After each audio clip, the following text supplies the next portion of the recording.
반갑습니다. 오늘의 말씀 사도행전 3장입니다.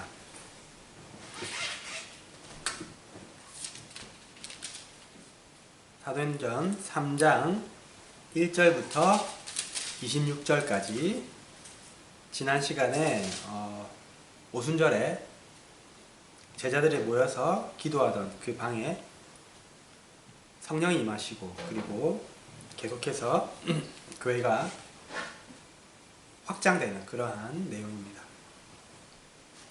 자, 3장 1절부터 마지막 절까지 천천히 한 목소리로 읽겠습니다. 시작! 제9시 기도 시간에 베드로와 요한이 성전에 올라갈새 나면서 못 걷게 된 이를 사람들이 메고 오니 이는 성전에 들어가는 사람들에게 구걸하기 위하여 날마다 미문이라는 성전문에 두는 자라. 그가 베드로와 요한이 성전에 들어가려 함을 보고 구걸하거늘 베드로가 요한과 더불어 주목하여 이르되 우리를 보라 하니 그가 그들에게서 무엇을 얻을까 하여 바라보거늘 베드로가 이르되 은과 금은 내게 없거니와 내게 있는 이것을 내게 주노니 나사렛 예수 그리스도의 이름으로 일어나 걸으라 하고 오른손을 잡아 일으키니 발과 발목이 곧 힘을 얻고 뛰어서서 걸으며 그들과 함께 성전으로 들어가면서 걷기도 하고 뛰기도 하며 하나님을 찬송하니 모든 백성이 그 걷는 것과 하나님을 찬송함을 보고 그가 본래 성전 미문에 앉아 구걸하던 사람인 줄 알고 그에게 일어난 일로 인하여 심히 놀랍게 여기며 놀라니라.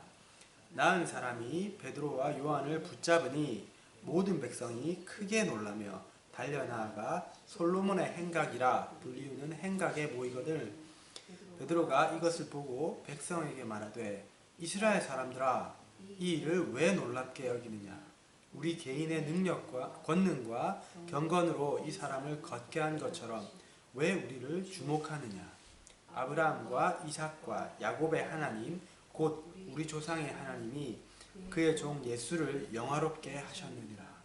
너희가 그를 넘겨주고 빌라도가 놓아주기로 결의한 것을 너희가 그 앞에서 거부하였으니 너희가 거룩하고 의로운 일을 거부하고 도리어 살인한 사람을 놓아주기를 구하여 생명의 주를 죽였도다. 그러나 하나님이 죽은 자 가운데서 그를 살리셨으니 우리가 이 일의 증인이라. 그 이름을 믿음으로 그 이름이 너희가 보고 아는 이 사람을 성하게 하였나니 예수로 말미암아 난 믿음이 너희 모든 사람 앞에서 이같이 완전히 낫게 하였느니라. 형제들아 너희가 알지 못하여서 그리하였으며 너희 관리들도 그리한 줄 아노라. 그러나 하나님이 모든 선지자의 입을 통하여 자기의 그리스도께서 고난 받으실 일을 미리 알게 하신 것을 이와 같이 이루셨느니라. 그러므로 너희가 회개하고 돌이켜 너희 죄 없이함을 받으라. 이같이 하면 새롭게 되는 날이 주 앞으로부터 이를 것이요 또 주께서 너희를 위하여 예정하신 그리스도 곧 예수를 보내시리니 하나님이 영원 전부터 거룩한 선지자들의 입을 통하여 말씀하신 바 만물을 회복하실 때까지는 하늘이 마땅히 그를 받아두리라. 모세가 말하되 주 하나님이 너희를 위하여 너희 형제 가운데서 나 같은 선지자 하나를 세울 것이니 너희가 무엇이든지 그의 모든 말을 들을 것이라. 누구든지 그 선지자의 말을 듣지 아니하는 자는 백성 중에서 멸망받으리라 하였고 또한 사무엘부터 이어 말한 모든 선지자도 이때를 가리켜 말하였느니라.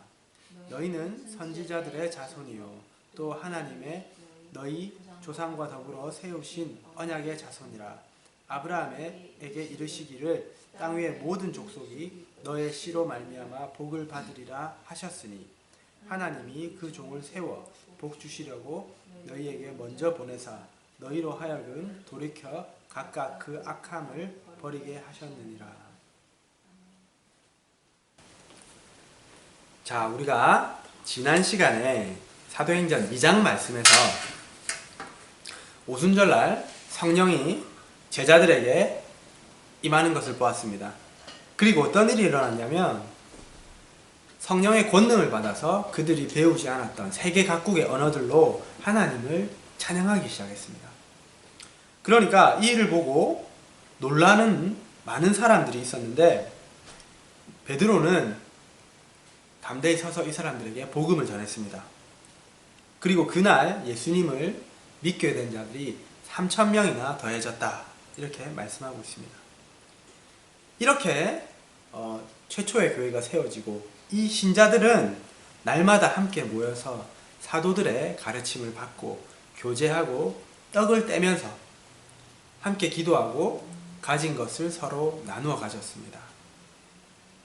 그러니까 사도들로부터 막 기적이 일어나기 시작하고 정말 하나님을 경외하는 그 경외심이 온 사람들에게 있고 온 백성들에게 그들이 칭송을 받으면서 하나님께서 날마다 구원받는 사람을 더하게 하셨습니다.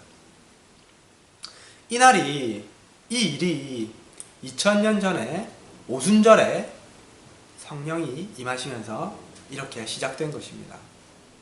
그런데 오늘이 무슨 날인지 혹시 아십니까? 오늘은 이스라엘의 7대 절기 중에서 우리가 지금 지난 시간에 보았던 이 오순절, 그게 바로 오늘입니다. 그리고 우리에게는 성령께서 임하신 성령 강림 주일, 성령 강림일, 이렇게 우리가 부릅니다. 이곳에 모인 우리들에게도 이날 임하셨던 이 성령께서 우리에게도, 우리 각 사람에게 정말 강력하게 충만하게 임하셔서 우리에게도, 우리를 통하셔서도 성령께서 이러한 일들을 하시기를 소망합니다. 우리 잠시 기도드리고 말씀을 듣겠습니다. 하나님 아버지, 감사합니다. 주님, 우리에게 성령을 주시기 위해 오래전부터 오순절을 계획하시고 그리고 우리에게 성령을 부어주심을 감사합니다. 주님, 우리도 정말 성령의 충만함을 받아, 성령의 권능을 받아 예수님께서 말씀하신 것처럼 우리가 세상 끝까지 주님의 복음을 전하는 그러한 저희들이 되게 하여 주시옵소서. 거듭나게 하여 주시옵소서. 감사드립니다. 예수님 이름으로 기도드렸습니다. 아멘. 이렇게 오순절날 성령이 임하시고 초대교회가 막 성장하기 시작하던 어느 날, 오늘 본문에 시작되는데 베드로와 요한은 평소처럼 기도하기 위해서 성전으로 올라가고 있었습니다. 이때 마침 나면서부터 안진뱅이였던 사람이 구걸하기 위해서 미문이라는, 아름다운 문이라는 곳에 다른 사람들에 의해서 이렇게 메어져 와 있었습니다. 이 안진뱅이는 성전으로 들어가는 베드로와 요한을 보고 구걸하기 시작했습니다. 그리고 베드로와 요한이 그를 주목해서 보면서 그에게 이렇게 말했습니다. 우리를 보라. 그리고 그에게 이렇게 선포하면서 그 사람을 일으켜 세웠습니다. 은과 금은 내게 없지만 내게 있는 것으로 내게 주노니 나사렛 예수 그리스도 이름으로 일어나 걸어라. 그러니까 안진뱅이가 즉시 일어나서 걷기도 하고 뛰기도 하면서 하나님을 찬양하기 시작했습니다. 사람들은 날마다 이 미문에 앉아서 구걸하던 이 안진뱅이가 일어나서 걷고 뛰면서 찬양하는 것을 보고 매우 놀랐습니다. 우리가 이 기사를 통해서 배울 수 있는 영적 교훈은 먼저 우리 안에 있는 예수 그리스도의 이름의 능력입니다. 우리에게도 우리가 믿는 자이기 때문에 무엇을 얻을까 하고 다가오는 그런 사람들이 있습니다. 그때에 우리가 그들에게 예수님께서 말씀하셨던 것처럼 그들의 필요도 채워주어야 할 것이고, 그리고 할 수만 있다면, 그리고 그 무엇보다도 우리 안에 있는, 내 안에 있는 예수 그리스도를 전해주어야 될 것입니다. 그리고 이 사건을 통해서 우리가 또한 볼 수 있는, 이 사도들의 모습을 통해서 볼 수 있는 것은 이 사도들이 세상으로 계속해서 나아갔다는 것입니다. 사도들은 늘 하던 것처럼 기도 시간에 맞춰서 성전으로 올라갔습니다. 그때 당시에 경건한 유대인들은 하루에 3번 성전으로 올라가서 기도를 했습니다. 아침 9시, 그리고 정오, 그리고 오후 3시. 그래서 요한과 베드로도 이 사람들과 함께 오후 3시에 그날도 마찬가지로 기도하러 성전에 올라가고 있었던 것입니다. 그런데 우리가 잘 생각해 보면 사실 이 예수님의 제자들은, 베드로와 요한은 성전까지 기도하러 올라갈 필요가 없었던 걸로 생각이 됩니다. 왜냐하면 제자들에게는, 이 사도들에게는 이미 믿는 자들의 모임인 교회가 있었고, 그리고 그곳에서 그들은 다른 믿는 사람들과 함께 예배하고 기도하고 교제하고 신앙생활을 같이 하고 있었습니다. 그렇기 때문에 굳이 예배하고 기도하기 위해 갈 필요가 없었지만은, 이 사람들은 교회가 생긴 이후에도 날마다 계속해서 예배를 드리기 위해, 기도 드리기 위해서 성전을 찾았던 것입니다. 사도행전 2장 46절에 보면 이렇게 기록합니다. 신자들이 날마다 마음을 같이하여 성전에 모이기를 힘썼다. 여기서 말하는 이 성전은 새로 생겨난 그 믿는 자들의 모임, 그 교회를 말하는 것이 아닙니다. 여기서 말하는 성전은 당시 유대인들의 신앙과 삶의 중심지였던 그 성전, 그 성전을 말하고 있는 것입니다. 이 말씀대로, 이 2장 46절의 말씀대로 베드로와 요한도 성전에 모이기를 날마다 힘썼습니다. 그래서 이날도 가고 있었던 것입니다.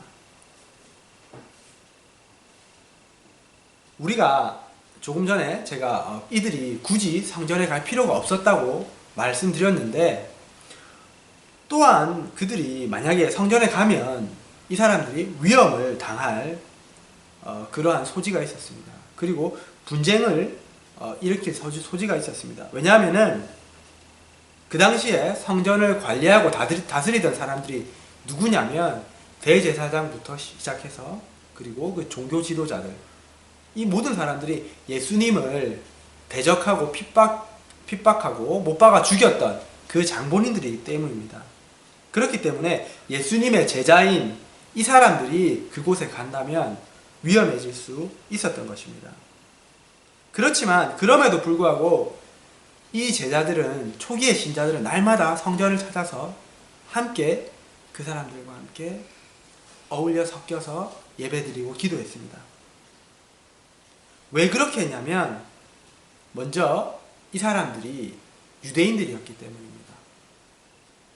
그들은 유대인으로서 자신들의 신앙과 전통을 지키기 위해서 다른 사람들처럼 성전으로 찾아갔습니다. 이러한 제자들의 모습을 보면서 우리가 먼저 배울 수 있는 삶의 자세는 이것입니다. 그들은 예수님을 믿는 신자이면서 동시에 그 사회의 구성원으로서, 유대인으로서 자신에게 주어진 책임과 의무를 성실히 다했다는 것입니다. 우리도 각자의 자리에서 우리의 신앙을 지켜야 합니다. 그것과 더불어 해야 될 것은 우리에게 주어진 이 사회적인 책임과 의무를 성실히 다해야 된다는 것입니다. 직장에서, 사회에서, 그리고 가정에서 믿는 자로서 우리에게 맡겨진 그 일에 최선을 다하고, 그리고 그 사회가 가지고 있는 그 법과 문화를 하나님의 말씀에 반하는 것이 아니라면 성실하게 존중하고 따라야 하는 것입니다. 그렇게 우리가 사회에 속해서 그 구성원으로서 열심히 살아나갈 때 예수님과 복음을 증거할 수 있는 그러한 기회도 오는 것입니다. 예수님의 제자들은 자기들끼리만 모여서 기도하고 예배하고 그렇게 신앙생활하지 않았습니다. 그들은 성전으로 가서 함께 예배하고 기도하면서 예수님을 믿지 않는 자들과 함께 그렇게 지냈습니다. 그러면서 예수님을 믿는 자로서의 모습을 그 사람들에게 보여주었습니다. 그랬기 때문에 초대교회 신자들은 믿지 않는 자들 포함해서 모든 백성들에게 칭송을 받을 수 있었습니다. 만약에 그들이 자기네들끼리만 모여서 은밀하게 그렇게 신앙생활만 했다면 어떻게 다른 모든 사람들에게, 모든 백성들에게 칭송을 받을 수 있었겠습니까? 예수님은 우리에게 세상의 빛과 소금이라고 말씀하셨습니다. 우리 집에 소금통이 있는데 이 소금이 가치를 발휘하려면 이 소금이 음식 위에 뿌려져야 됩니다. 그렇지 않고 그냥 소금통에만 그대로 있다면 이 소금은 정말 모래처럼 아무 쓸모없는 그러한 의미가 없는 것이 되고 맙니다. 또한 빛이 있는데 그 빛이 만약에 어딘가를 비추지 못하고 어떤 상자 안에 갇혀 있다면 그 빛은 더 이상 그 빛의 의미가 없는 것입니다. 예수님은 우리에게 우리의 빛이 다른 사람 앞에 비치게 하여 그들로 우리 착한 행실을 보고 하늘에 계신 너희 아버지께 영광을 돌리게 하라, 이렇게 말씀하셨습니다. 바로 이 초대교회 신자들이 했던 것처럼 그렇게 하라는 것입니다. 우리가 이렇게 세상에 나가서 빛을 비추며 살아갈 때 성령께서 여기에 오늘 일어난 이 사건들처럼 우리를 통해서 역사하시고 예수님을 증거할 수 있는 그러한 기회를 주실 것입니다. 하나님께서 우리 각 사람에게 주어주신 자리에서 자신의 역할을 성실히 이행해 나가면서 사람들에게, 그 주변에 있는 사람들에게 칭송을 받고 성령께서 여러분들을, 저를 사용해서 예수님을 증거하는 데 사용받으시기를, 그러한 저와 여러분이 되기를 축복드립니다. 성전에 앉은 안진뱅이가 일어나서 걷고 뛰는 것을 보고 정말 온 백성이 다 놀라서 베드로와 요한에게 몰려들었습니다. 우리가 지난 2장에서 보았던 그러한 일들이 또 일어난 것입니다. 베드로는 이렇게 놀란 군중들을 향해서 이렇게 이야기합니다. 이스라엘 시민 여러분, 왜 이 일을 이렇게 놀랍게 여기십니까? 왜 이 일을 우리의 능력과 경건으로 행하는 것처럼 우리를 주목하십니까? 그러면서 베드로가 다소 생뚱맞을 수도 있게끔 그렇게 갑자기 예수님의 부활을 막 선포합니다. 당신들이 그렇게 잘 몰라서 죽인 그 예수가 바로 그리스도고 그가 부활하셨소. 그리고 당신들이 보고 있는 이 일이, 이 안진뱅이가 일어나서 걷고 뛰는 이 일은 그 이름을 믿는 믿음으로 행해진 것이요. 그리고 당신들은 그렇기 때문에 어서 회개하고 예수 그리스도를 믿으시오. 이렇게 회개를 촉구했습니다. 이러한 베드로와 요한의 모습을 보면서 우리에게 관심이 집중될 때, 우리에게 사람들의 시선이 집중될 때 우리가 어떻게 대처해야 하는지, 어떤 자세를 취해야 하는지를 볼 수 있습니다. 베드로는 사람들에게 자신을 보라고 집중시키지 않았습니다.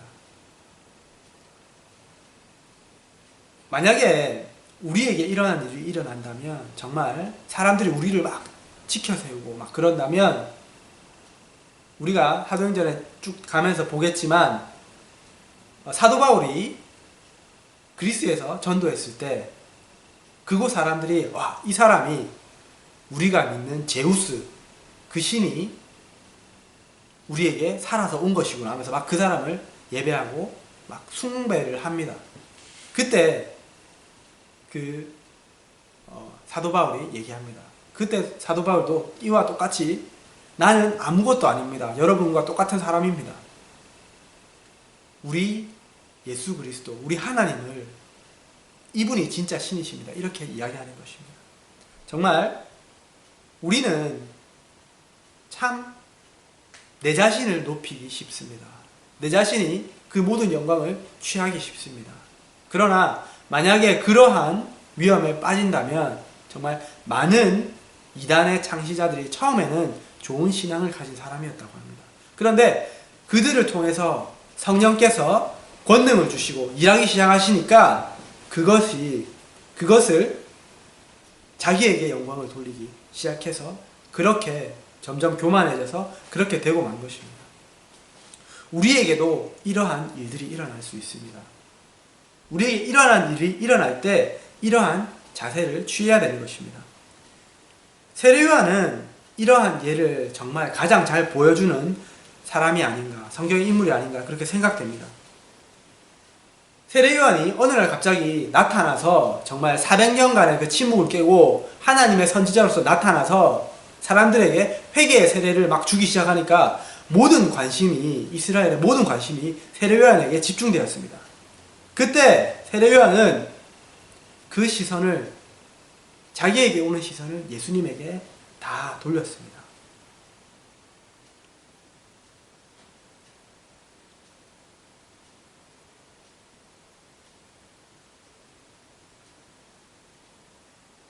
그렇게 하다가 예수님께서 드디어 무대에 등장하시니까 자신은 조용히 사라지고 예수님에게 모든 그 관심과 집중을 양보했습니다.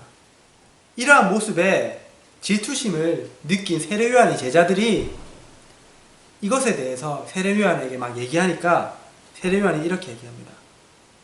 예수님은 흥하여야 하겠고 나는 쇠하여야 하리라. 정말 그러면서 이야기하는 것이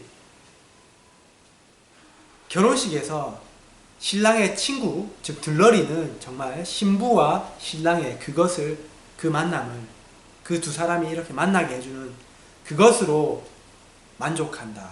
나는 그 역할을 하는 것으로 만족한다. 이렇게 이야기했습니다.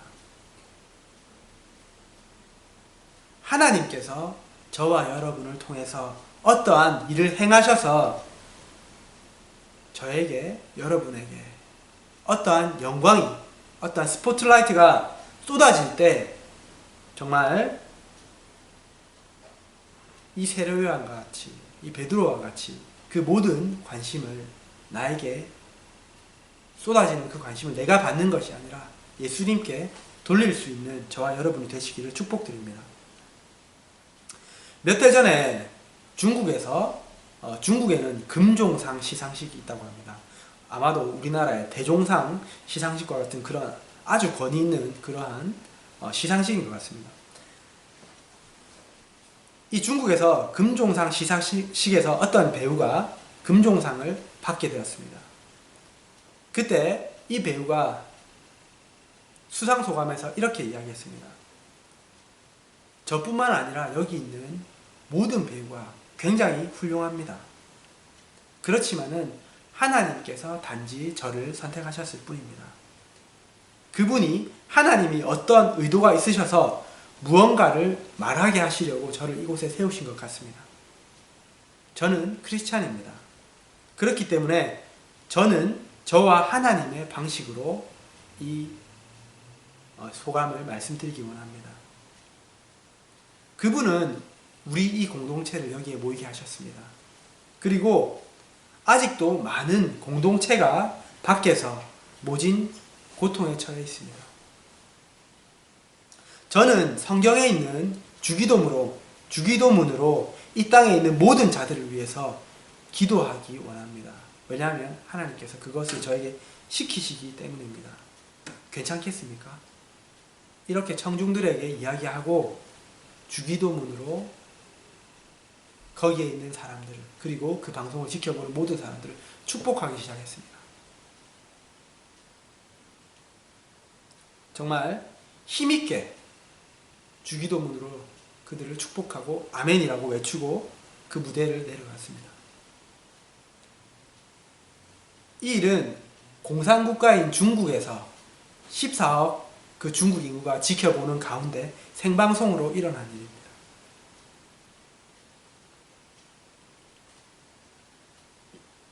하나님께서 이 배우를 통해서, 이 일을 통해서 얼마나 영광 받으셨을지, 얼마나 기뻐하셨을지. 우리는 삶에서 아마도 이러한 큰 무대에 설 그러한 기회는 많이 없을 것입니다. 그렇지만은 하나님께서 우리 삶에 이러한 기회를 주실 때, 우리가 우리 삶에서 하나님께 영광 드릴 수 있는 그 작은 기회 모든 하나하나가 온다면 그 모든 것을 하나님께 영광을 돌리는 그 기회로 삼으시기 바랍니다. 제가 정육점에서 일을 하고 있잖아요. 어떤 일이 있었냐면 가끔 이런 일이 있습니다. 손님이 뭐 600g 주세요, 1kg 주세요 막 이렇게 하는데 제가 담아서 무게를 딱 저울에 쟀는데 정확하게 그렇게 되는 일이 있습니다. 그때 어떤 외국 손님이 저에게 이렇게 물어봤습니다. 어떻게 했습니까? 어떻게 이런 일이 있을 수 있습니까? 그러니까 그때 제가 이렇게 대답했습니다. It's not me. 그러면서 하늘을 가리켰습니다. 제가 한 것이 아닙니다. 하나님이 하신 것입니다. 정말 이것은 너무나도 작은 예지만 이러한 삶을 살아가는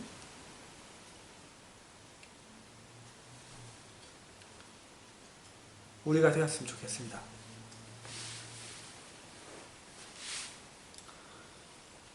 우리 사도행전의 큰 주제가 무엇이냐면 사도들이 성령의 권능을 힘입어서 성령의 인도를 받아서 예루살렘과 온 유대와 사마리아와 땅끝까지 복음을 전하는 것이 이 사도행전의 큰 주제이고 전체 내용입니다. 그래서 이 사도행전 곳곳에는 전도를 하는 그 방법들이 아주 많이 있습니다. 우리가 지난 시간 보았던 2장 그리고 오늘 보는 이 3장에도 사도들이 복음을 전하는 그러한 내용, 그리고 그 복음을 전한 것을 통해서 큰 부흥이 일어났던 그러한 일들이 소개되어 있습니다.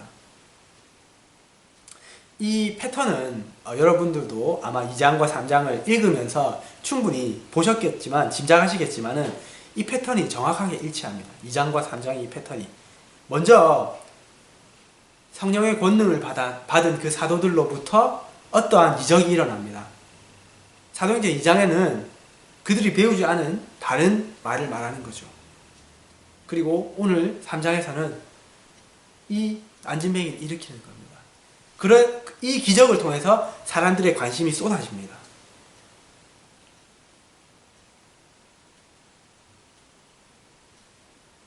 그리고 그 관심을 통해서 사도들이 예수님을 증거합니다. 그리고 이 일을 통해서, 이 설교를 통해서, 이 말씀을 통해서 정말 믿는 자들이 폭발적으로 증가합니다.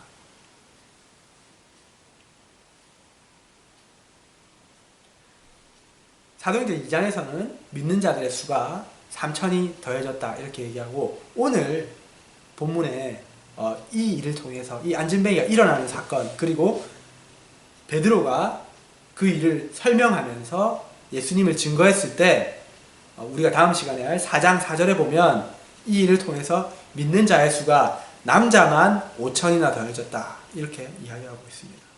그러면 아이와 여자들까지 합친다면 좋기 10,000명 이상은, 한 20,000명 정도는 이날 예수님을 믿게 된 것입니다.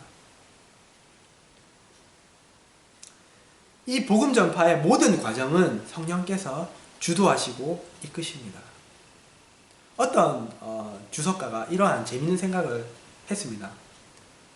분명히 이 미문에 앉아있는 이 안전뱅이는 예수님께서 그 성전에 들어가셨을 때도 그곳에 있었을 것이다.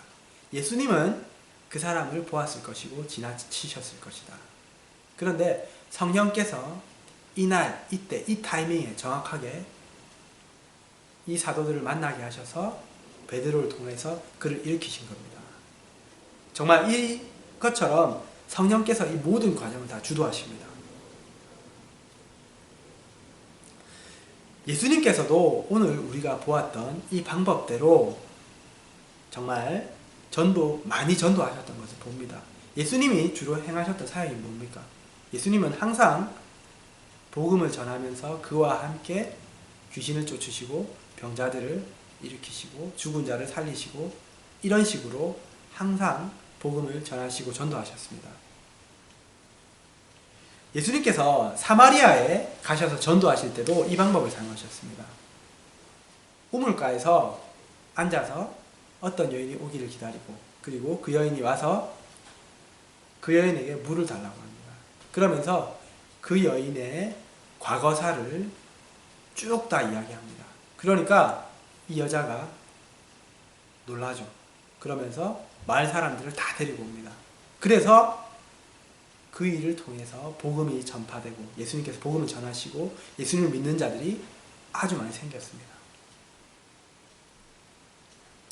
이 전도의 방법은 사실 오늘날도 굉장히 많이 행해지고 있습니다. 특별히 복음이 좀 들어가기 힘든 지역, 그런 곳에서 정말 이러한 일들이 많이 일어나고 있습니다. 그리고 이스라엘에서도 사실은 이러한 방법으로 사역하시는 분들이 많습니다. 왜냐하면 이스라엘 사람들은 우리 이 예수님과 이 기독교에 대한 반감이 너무나 심하기 때문에 이러한 기적이 있으면 이들의 마음이 열리는 것입니다. 그래서 이스라엘에서 이러한 방식으로 아주 많이 복음이 전파되고 있습니다. 그러면 예수님도 이렇게 하셨고 제자들도 이렇게 하고 예수님께서 또한 이렇게 말씀하십니다.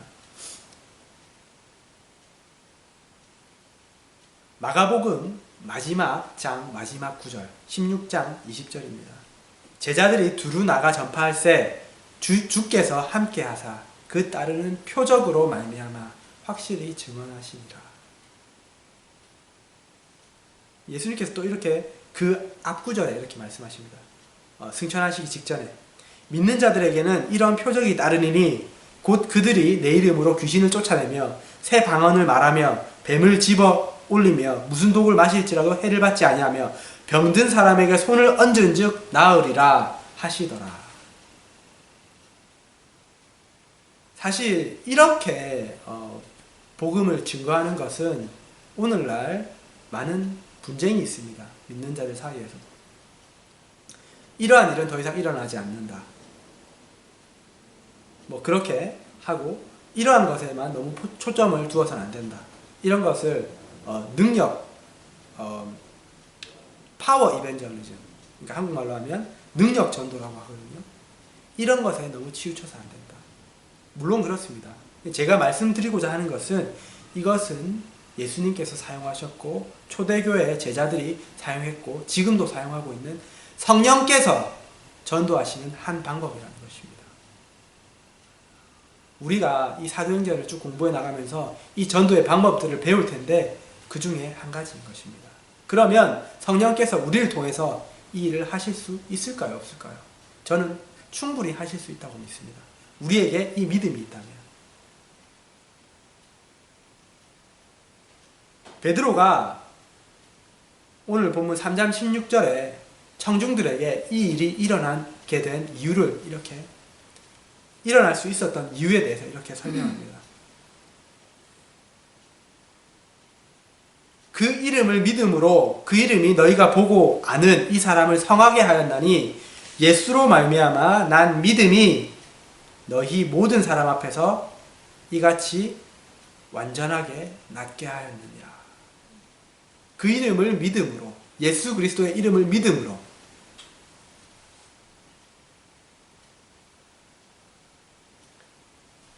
성령님께서 저와 여러분들을 통해서 이 일을 하실지 안 하실지는 절대적으로 성령님의 주권 하에 있는 것입니다. 우리가 하는 것이 절대 아닙니다. 내가 하는 것이 절대 아닙니다. 그렇기 때문에 이러한 역사를 부인하거나 아니면 제한하지 않기를 바랍니다. 할 수만 있다면 저는 이러한 방법으로, 왜냐하면 너무나도 복음 전하기 어려운 시대에 살고 있습니다. 정말 100사람에게 복음을 전하면 물론 그것이 우리가 끊임없이 씨앗을 뿌리는 거지만 정말 한 사람이라도 그렇게 구원하기 너무나도 힘든 그러한 시대에 살고 있기 때문에 우리가 이러한 일을 통해서 한 사람이라도 구원된다면 얼마나 기쁘고 귀한 일이겠습니까?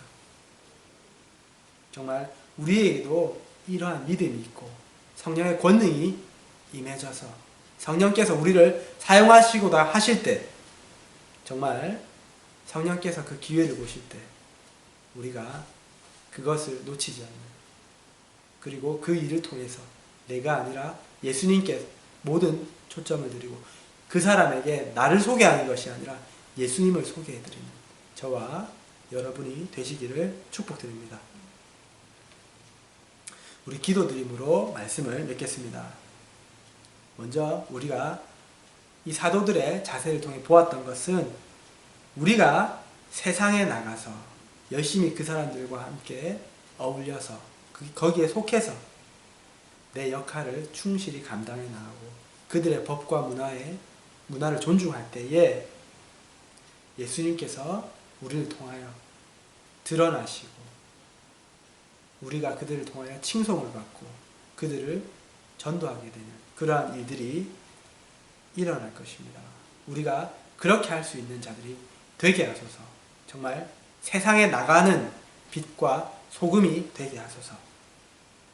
그렇게 기도하시고, 두 번째로는 정말 나에게 어떠한 영광과 시선과 관심이 집중될 때 그 모든 관심을 오직 예수님에게만, 주님께만 옮기는 그러한 내가 되게 하소서. 마지막으로 우리가 첫 번째로 배웠던 이 전도의 패턴, 이것을 성령께서 나에게 혹시 사용하신다면 내가 그렇게 사용받을 수 있는 준비가 되는, 성령이 충만하고 믿음이 충만한 그러한 자가 될 수 있도록 기도하겠습니다.